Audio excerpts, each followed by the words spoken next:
First off, thanks to all of you that submitted your questions on Twitter for this weekly Q&A video. I truly appreciate it. If you want to participate in future Q&A videos, go and follow me on Twitter, and that's where I ask for the questions to come. And make sure you smash that subscribe button too. Let's go ahead and get started. Try and get through all these questions that I've got. Gio Knows asked, do you think that the Arizona Diamondbacks have a good shot at the all-time futility mark, given how terribly they have played in the last month? I don't think they're going to get quite to that level. I mean, they're obviously a 110-plus loss team.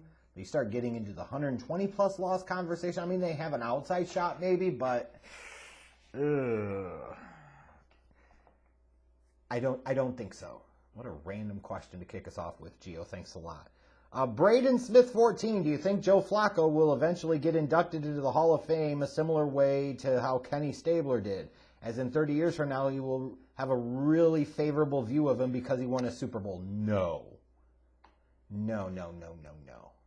Stabler was viewed as a much bigger star at his position in his time than Joe Flacco was in his time.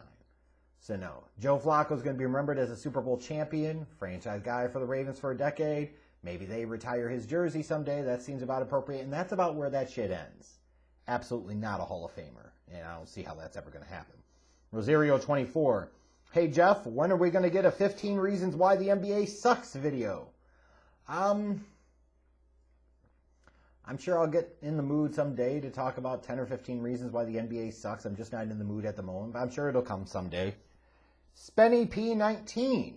Will you attend a Bears game this upcoming season?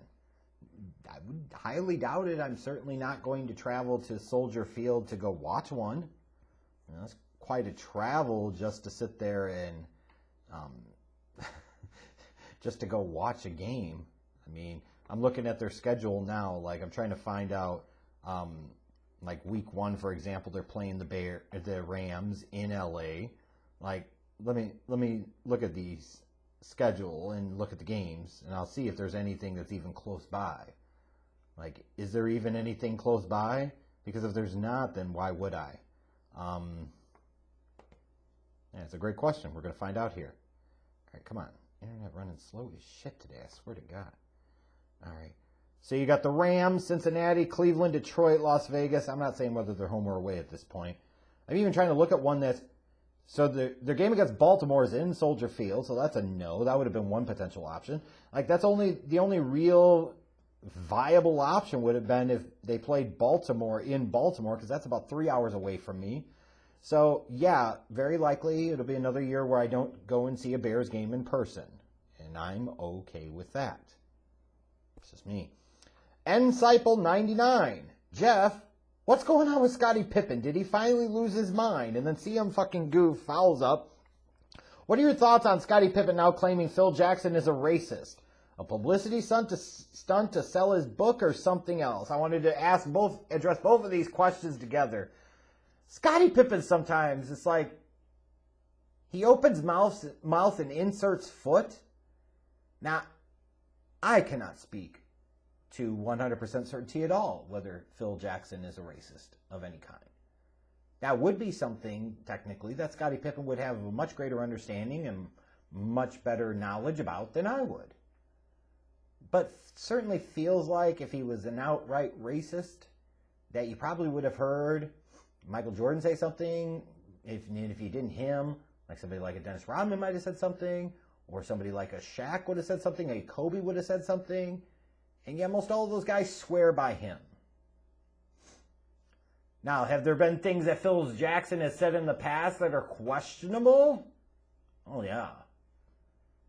Questionable versus racist, that's a bit of a distinction that's important to make. I can't speak to what Scottie Pippen's experiences are specifically. If he wants to sit there and say it was racist that he didn't get that last shot drawn up for him with the 1.8 seconds on the clock in the 94 playoffs against the Knicks, that's fucking stupid, because it was a similar play to what they had run other times during the regular season with Kukoc, and he had successfully hit it. Like, it wasn't racist. That made sense. It tied into what else they had done. Now, is it the right call or not? That's debatable. Even though ultimately Kukoc's shot went in and they won that, I think it was Game 3 You can say, well, Scottie Pippen's supposed to be the dude. This is Scottie Pippen's first season without MJ. Scottie Pippen's trying to establish himself as a man. Scottie Pippen had an arguably MVP caliber season that year. You know, the Bulls were one of the best teams in the league without the best player in the league. Different conversation. Now, that might be how Scottie feels about it. Personally, I think it's fucking nuts. But again, I cannot speak to entirely Scottie Pippen's situation and experiences. If that Tony Kukoc 1.8 second decision is entirely what he's resting his racism allegation on, then that's fucking stupid. And I would tell Scottie as such. If there are other things that he's talking about or considering or factoring in that we don't have awareness or understanding to, then I can't really say for sure. You know, but does it seem like other players are coming out of the woodwork and agreeing with him? Not really. So, is it a publicity stunt to sell his book? Probably. Honestly. DeMarcus Flowers, now that the NBA Finals are set, who do you think needs the championship more, Giannis or CP3?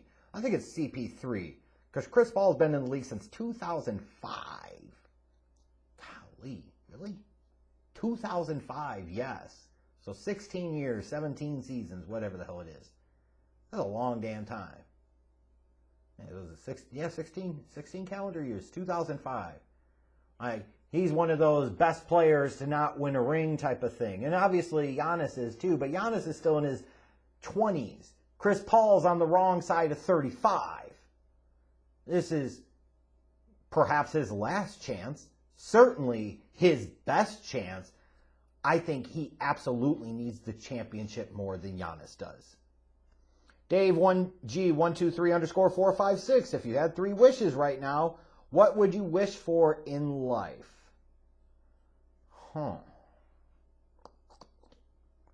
3 wishes. Face down in Serena Williams. Obvious one. The Bears to win a Super Bowl. I'm not going to get greedy and ask for a bunch of them back to back to back. But just give me one. And then the third wish, from a personal standpoint, is to be able to focus better. Be able to cut through the noise and the bullshit and stop making excuses. Those would be the 3 things that I would want most. And probably in that order. Fan420, do you think the Bears will commit more to the run? And do you see a scenario where Khalil Herbert overtakes Tariq Cohen on the depth chart? Also, why don't they try to move Cohen to more of a wide receiver role? You know, ideally, Cohen's best role is a Darren Sproles type of guy, where you deploy him some as a receiver, you deploy him as a complementary piece out of the backfield, you deploy him in the return game. Like that's his best role. When you start trying to do too much of one thing with him, he could start to run into some problems. Do I think there's a situation where Herbert could potentially overtake Cohen? I don't know if it would happen this year. No, I don't. Imperial_Junior, are you surprised that the NBA suspended Patrick Beverley for only 1 game? And if you were the commissioner, how long would you have punished him? Yeah, I would have at least been 5 games, because that was just punk-ass, bitch-ass shit. You could have at least done that with Chris Paul looking at you. The problem that I have with it was a bitch-ass move because he pushed him from behind. Like, that was ultimate punk-ass, bitch-ass thing. If he took a swing at Chris Paul or something and Chris Paul was looking at him, at least I could say he did it man-to-man, face-to-face. And I can't even say that here. Should have been a minimum 5-game suspension. That shit has no place in the game. MC17 Clark, what are some of your favorite fuck-ups of any kind from any football game you've ever watched? This could be interceptions, falling on their asses, dropping the ball, fumbles, and OBJ getting beat up by a kicking net.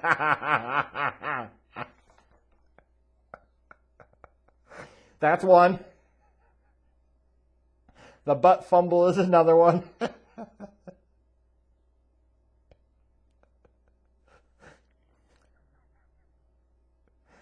The double doink was the perfect way to end that 2018 season for the Bears. I mean, come on. He had already hit several uprights throughout the year, but it was an extra dose of fuck you from the football gods to Chicago, the team, and the fans.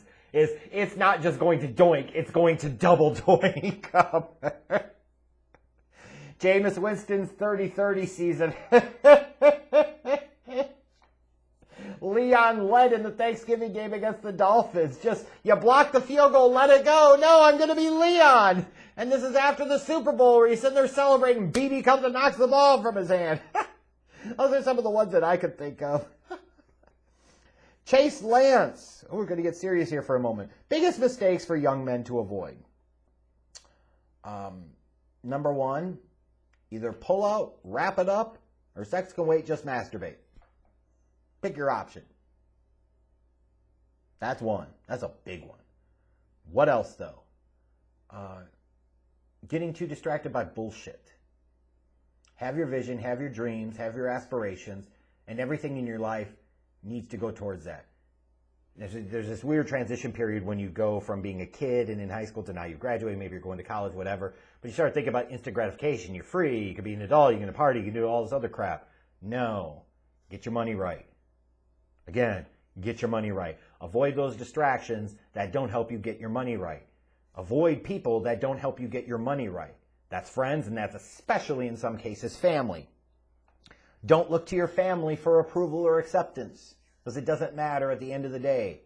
What matters is you go out there and you do the best that you can, that you do right, you do good, and that you can look yourself in the mirror with pride at what you do. If people don't like it, then fuck them. But spend your younger years, get your education, and get your money right. That would be my biggest thing I would say. Because too often you get into your late teens, early mid-20s, and you're not focusing on that shit. You're trying to live life, and we're doing it all frickin' backwards. Christian Mingle, Jeff, if Deshaun Watson plays this year and the Texans end up trading him, do you think the Giants could offer a package that gets that deal done? I certainly could. Because the Giants will have 2 first-round picks next year, so it gives them a little bit more. Maybe they could dump a Daniel Jones into the deal to get rid of one of the picks they'd have to give up. But I certainly think if Danny Dimes doesn't play well, the Giants are going to be in this spot where they're going to be desperate, and they're going to say, you know what, we're going to roll the dice on bringing Deshaun Watson into the biggest market in the country. I could absolutely see them being a player for him. WTF Curry, do you think other countries dominate us in soccer because they don't play our A-plus athletes? There's a piece of that that's true. But that's not what we're going to hang our hat on, is that if we put all of our best athletes in soccer, we would automatically win, because that's entirely not the case. In a lot of other places around the world, soccer is everything to them. Soccer is their culture. Soccer is their life. Soccer is life. That's not the case here. So even if you took all the best athletes from football and basketball and baseball and hockey, and you said instead we repurpose them all towards soccer, track and field as well, that in no way, shape, or form guarantees that we would still have the best soccer players and the best soccer team. Because it wouldn't connect the same with them. It wouldn't be the same. It wouldn't feel the same. That's why we don't dominate in soccer, even though we technically have the resources and the talent pool to draw from where we absolutely could. It's because culturally, it's not like, you look at soccer in a lot of cases, it's more of like a suburban, type of game. It doesn't pull from everywhere. It doesn't pull from all demographics equally, whereas you go to places like Brazil and Mexico and even in Europe in a lot of cases, like, it is a part of their culture everywhere. The rural areas, suburban areas, the urban areas, it doesn't matter. They're pulling everybody in. This is life. It is their culture. And until that were to change in any way, America will never be a big player on the soccer stage internationally. Tamaiba 2. Would young or adult Jeff rather meet Michael Jordan, Hulk Hogan, or Walter Payton? The person I would have wanted to meet most as a young kid would have been Jordan. As an adult, I'd like to meet Walter, because that would mean that he'd still be alive. Kuiper _123. If you were to write a history book about your experience of being a fan of the Chicago Bears, what message would you want to convey in the prologue? I've been an idiot for over 3 decades. I strongly advise against anybody doing this stupidity. Most Bear fans are idiots. And I would just like to see 1 Super Bowl championship in my lifetime. The last time I had was when I was fucking 4 years old. It's been a waste of time and a lot of misery. That's what I'd write about. Josh, 8658 4524. Your Twitter handle, Jesus. Who is a better player and why? Tony Romo and Jay Cutler. Tony Romo, and that's not even up for debate. That's easily Romo. Are you kidding me? So anyways, that is the Q&A video. Thanks again to everybody that submitted your questions. I appreciate it. I'll be back doing more videos this week, so stick around.